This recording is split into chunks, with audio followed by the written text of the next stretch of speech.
Los desechos espaciales, un desafío pendiente. Doctora María de Luján Flores, vicepresidenta de RELACA Uruguay, sección Derecho Espacial. El avance de la tecnología en los últimos 50 años permitió el incremento de las actividades humanas en el espacio, lo que trajo consigo enormes beneficios a la humanidad. Como contrapartida, cada vez más se ha puesto en peligro el acceso a ese espacio y se aumenta el riesgo de accidentes causados por los denominados desechos espaciales. Ellos constituyen uno de los problemas más acuciantes vinculados al medio ambiente espacial, que tiene su origen en la actividad humana en ese ámbito. La preocupación que en sus inicios radicó en la interferencia o dificultad en llevar a cabo observaciones astronómicas desde la Tierra toma otras dimensiones frente al riesgo de daño causado por la posible caída en la superficie del planeta de desechos espaciales de grandes dimensiones, cuya vida útil finalizó y salen de su órbita.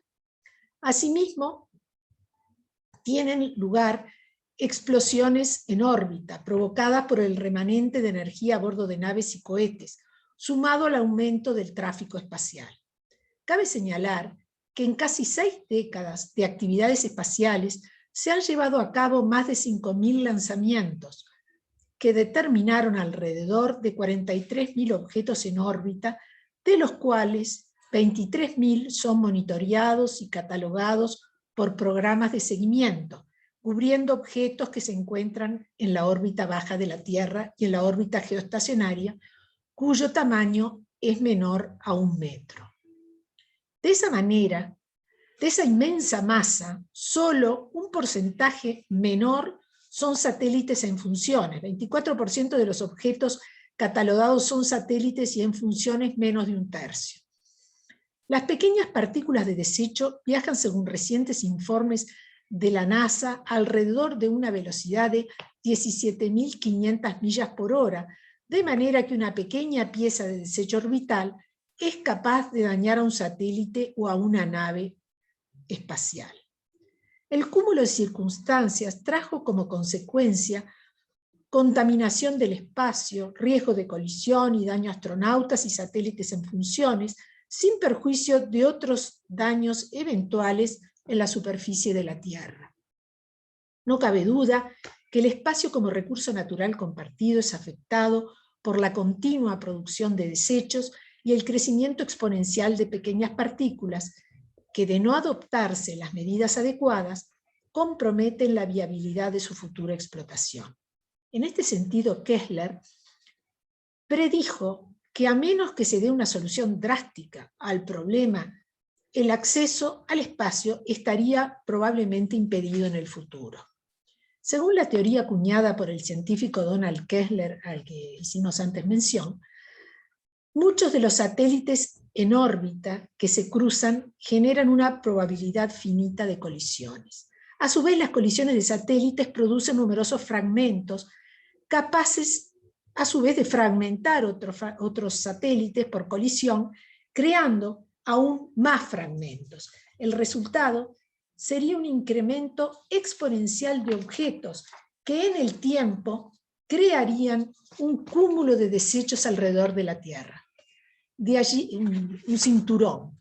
De allí que se ha hablado de una cascada de colisión autosustentable. Expertos han predicho que para el año 2030 las colisiones con satélites en funcionamiento se darían regularmente, aumentando gradualmente esta posibilidad hasta llegar eventualmente a quedar vedado el espacio exterior. El riesgo de colisiones determinó, a vía de ejemplo, que la Estación Espacial Internacional debiera realizar maniobras de desvío para evitar chocar contra restos de cohetes en distintas oportunidades. En el año 2020, por ejemplo, un objeto fue rastreado desde el Centro Espacial Johnson junto con la ayuda del Comando Espacial Estadounidense. Se trataba de un desecho espacial situado a 1,39 kilómetros y, para evitar una posible colisión, la estación desvió su órbita.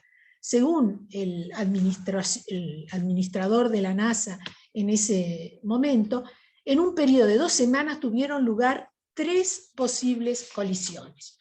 Como corolario del síndrome de Kessler o cascada de ablación, el concepto de tragedia de los comunes determina que un recurso natural compartido de uso colectivo, al primar el interés individual sobre el general, en su explotación pueda a largo plazo destruirse o agotarse.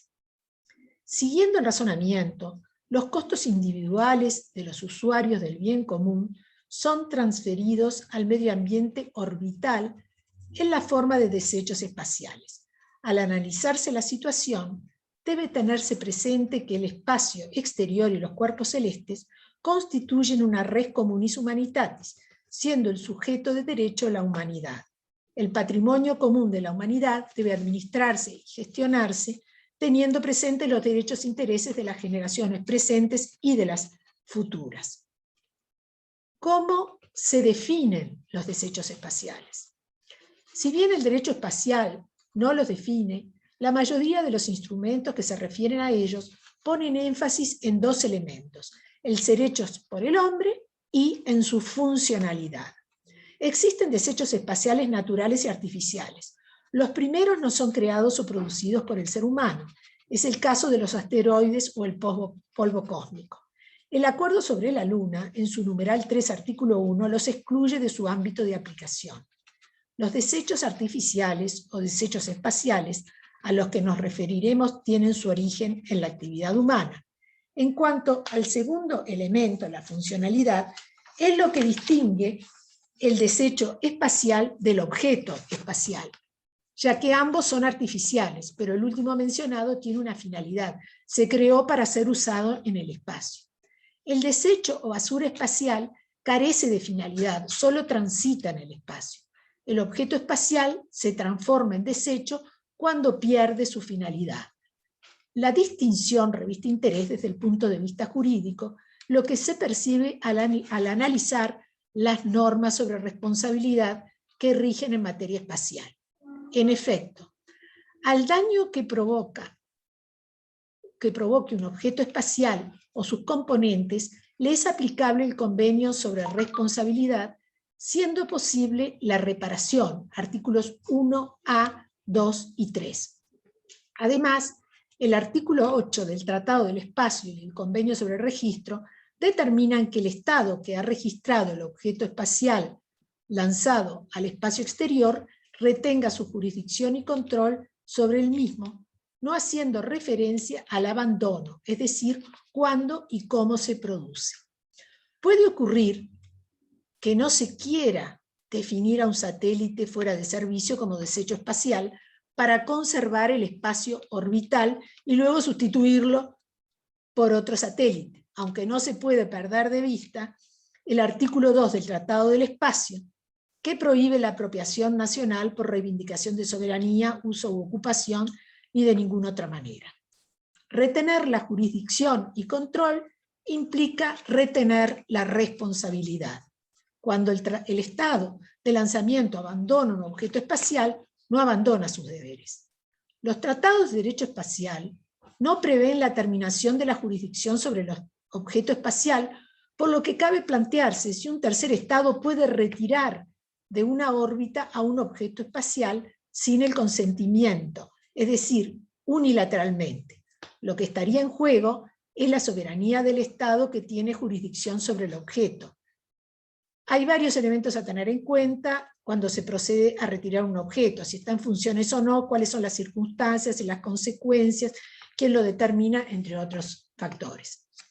Situación distinta es la del desecho espacial, al cual sin duda se le aplican las normas de responsabilidad por contaminación, el artículo 9 del Tratado del Espacio, no previendo los convenios disposiciones específicas al respecto. Es claro que la identificación del sujeto responsable, si bien en algunos casos no es imposible, resulta mucho más difícil que en el caso de los objetos espaciales. Tanto a los daños causados por objetos espaciales como por desechos espaciales le son de aplicación las normas sobre daños transfronterizos.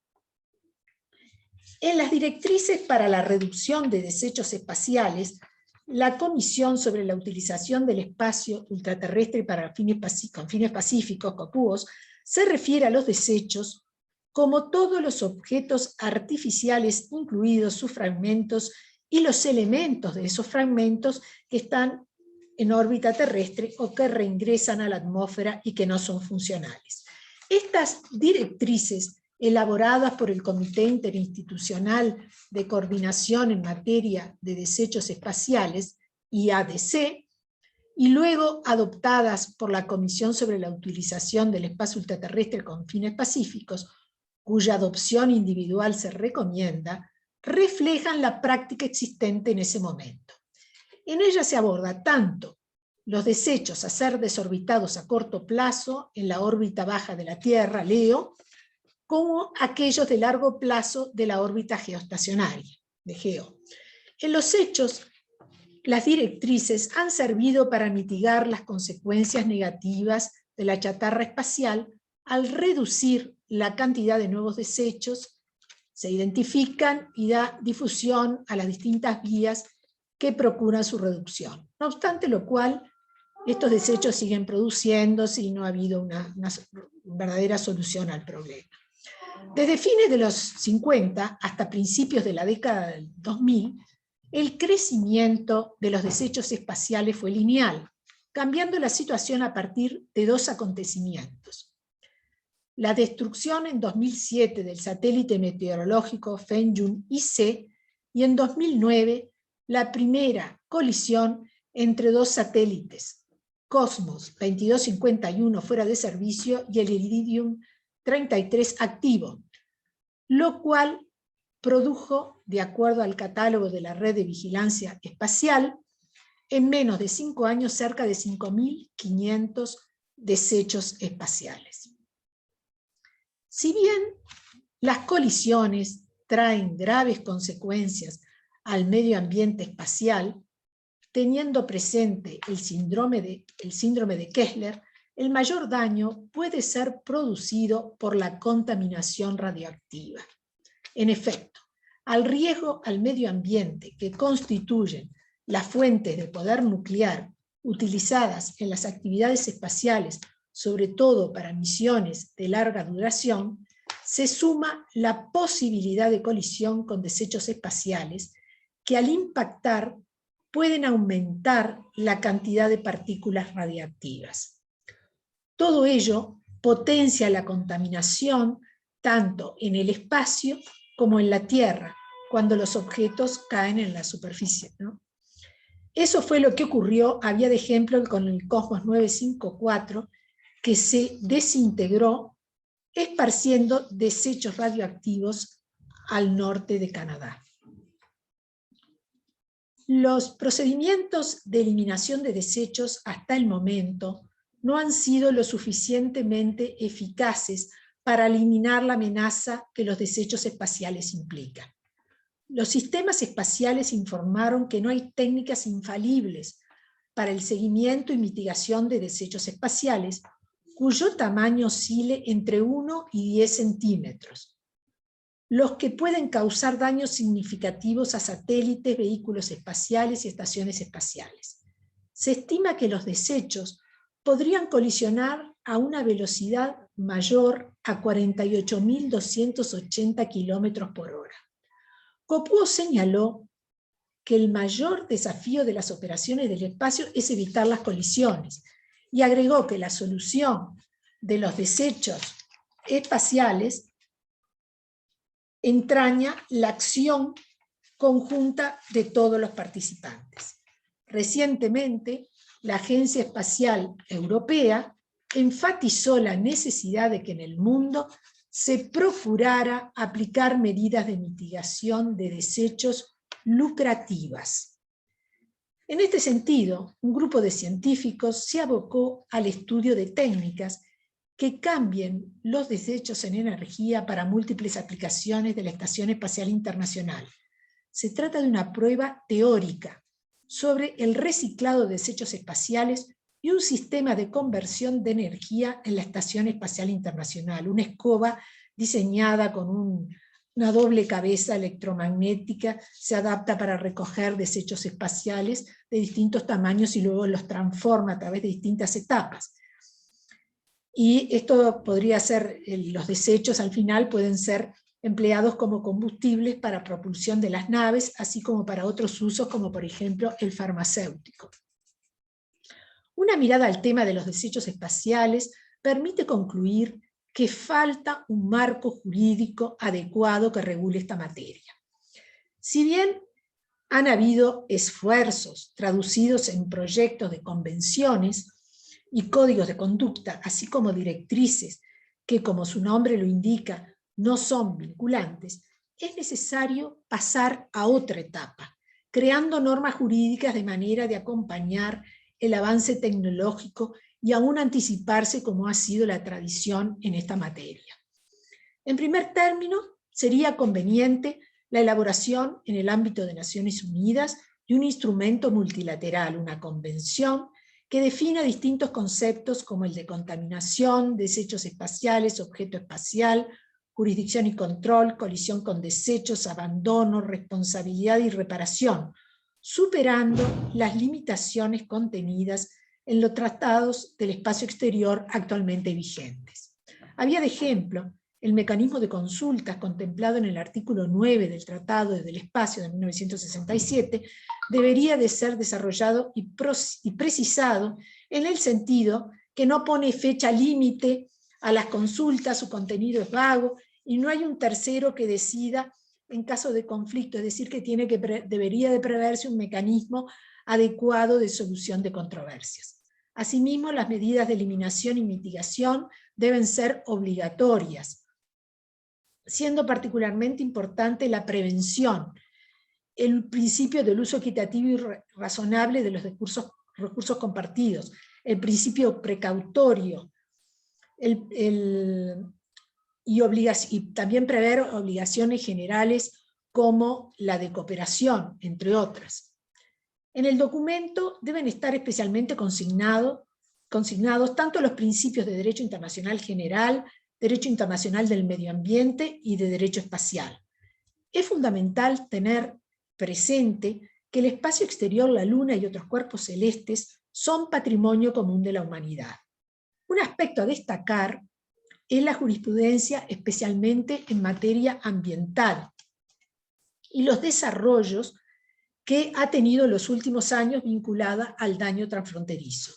Respecto de la práctica de los estados, sería útil considerar la evolución tecnológica que se produce en el tiempo, ya que las técnicas, por ejemplo, de eliminación, mitigación o transformación de desechos espaciales, sin duda evolucionarán en las próximas décadas. Y ello repercutirá en la conducta de los actores espaciales. Dicha evolución podría ser prevista a través de anexos a la Convención. Otro elemento a tener en cuenta es la creación de un fondo internacional constituido por el aporte de quienes harán uso del espacio exterior. A través del mismo se compensarían los daños cuando su autor no sea pasible de ser identificado. Por último, sería deseable establecer un organismo que controlara y supervisara las actividades que se llevaran a cabo en el espacio, las licencias, seguros, funcionamiento del fondo y compatibilización de las actividades realizadas con las disposiciones de la Convención. Es todo, muchas gracias.